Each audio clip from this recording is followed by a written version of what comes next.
নমস্কার শ্রোতা বন্ধুরা, কেমন আছো সকলে?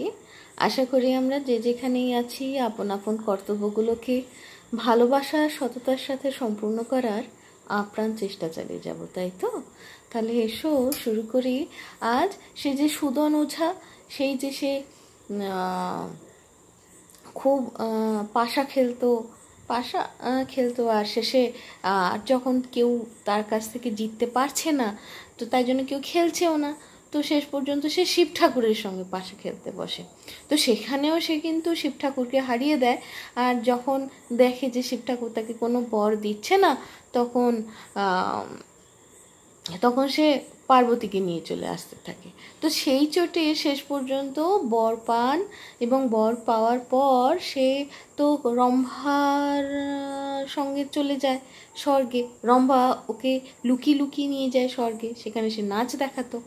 তো যাই হোক, সেই তালে গোলে ঝোলে ঝালে হওয়ার পরে কি ইন্দ্রর খুব রাগ ধরে, এবং শেষ পর্যন্ত সে একজন দানবী হয়ে যায় রম্ভা।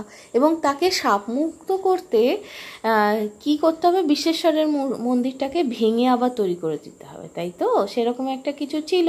তো তাই জন্য শেষ বিশ্বনাথের মন্দির। তো শেষ পর্যন্ত কি হলো কি, তো যাই হোক, কি ফন্দি ফিকির বার করলো রাজকুমার করলো, কারণ যে রাজা এক রাজকুমারীকে তো সে ভর করেছে, ঘাড়ে চেপে পড়েছে দানবী হয়ে সূক্ষ্ম শরীরে।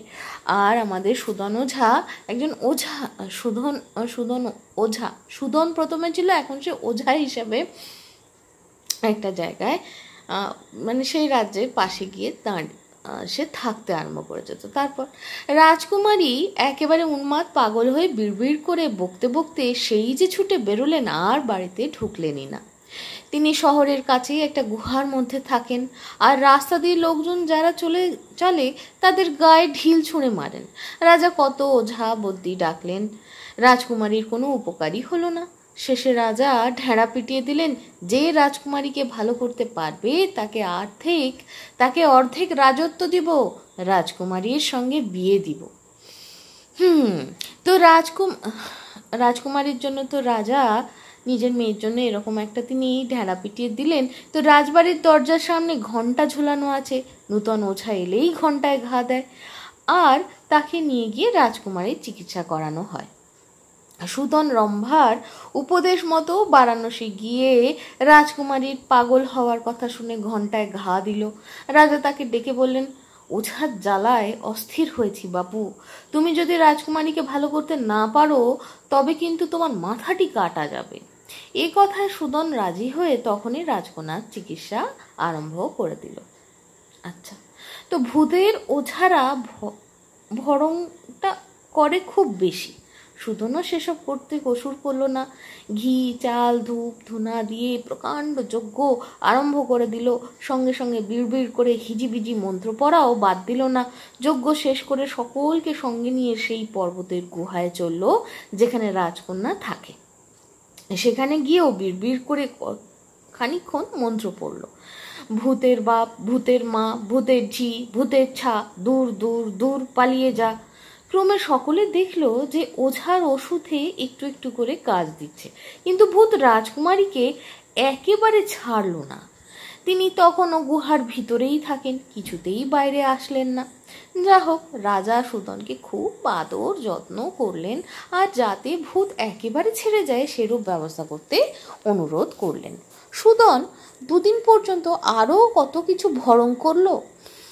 তৃতীয় দিনে সে রাজার কাছে এসে বলল, মহারাজ, রাজকুমারীর ভূত বড় সহজ ভূত নয়, এ হচ্ছে দৈবী ভূত।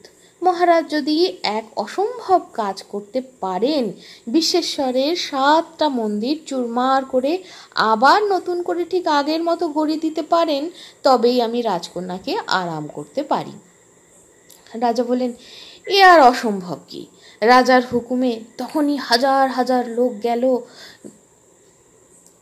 লেগে। দেখতে দেখতে মন্দিরগুলি চুরমার হয়ে গেল। আচ্ছা, হাজার হাজার লোক লেগে গেল, আর দেখতে দেখতে মন্দিরগুলি চুরমার হয়ে গেল।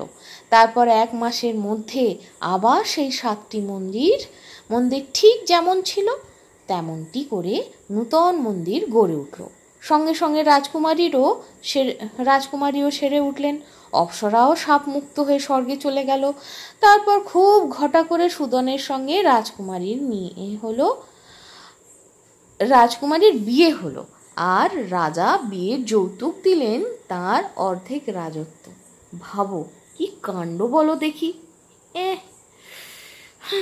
কে কে বাবা পাশা খেললো, কে হারলো, আর কোন বেচারি শুধু শুধু তাকে ভূতে ধরে তার হয়রানি হলো, আর রাজাকে বেখাপ্পা এতগুলো মন্দির ভেঙে তৈরি করে দিতে হলো। কি যে হচ্ছে কে জানে বাবা। এমনি এমনি কি আর সুদন ওঝা। তাহলে আজ এই অবধি। এইটা ছিল সুকুমার রায়ের লেখা সুদন ওঝা গল্পের তৃতীয় এবং শেষ পর্ব। আবার নতুন কোনো গল্প নিয়ে হাজির হয়ে যাব। ততক্ষণ পর্যন্ত সকলে ভালো থেকো আর আনন্দে থেকো। কেমন? টাটা।